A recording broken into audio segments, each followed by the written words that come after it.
বিসমিল্লাহির রহমানির রহিম। বিমান বাংলাদেশ সামানের জন্য কার্টুন নাকি ব্যাগ, এটা নিয়ে অনেকেই এখনও প্রশ্ন করেন। আজকে আরেকবার ক্লিয়ার করি।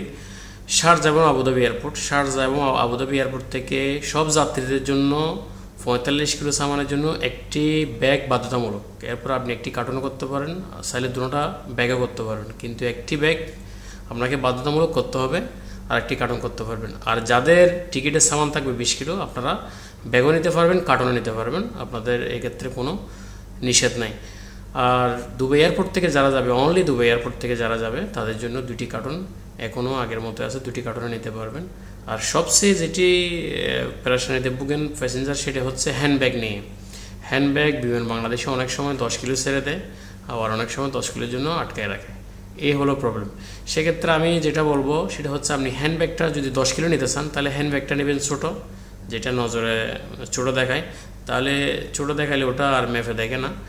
আর বড় হ্যান্ডব্যাগ যদি বড় হয়, তাহলে ওটা দেখলেই লাগে এখানে অনেক বেশি সামান, আমরা সামান কম থাকলে ওটা মেপে দেখে। আর দুবাই এয়ারপোর্ট দিয়ে 10 কিলো ছেড়ে দেয় সবসময়, মাঝে মধ্যে ঝামেলা করে। দুবাই এয়ারপোর্ট দিয়ে সবসময় ছেড়ে দেয়, কারণ ওটা ফ্লাইট বড়। শারজাহ আবুধাবি এয়ারপোর্টে একটু ঝামেলা বেশি করে, কারণ শারজাহ আবুধাবির ফ্লাইটগুলো ছোটো, সেম এয়ার আরবিয়ার মতো। তো এ হলো আজকের ব্যাগেজ রোল এর ইনফরমেশন, নতুন ইনফরমেশন, বা এটা আগের মতোই অপরিবর্তিত এখনও আছে। আর এটা পরিবর্তন হলে অবশ্যই আপনাদেরকে জানাবো। ধন্যবাদ সাথে থাকার জন্য।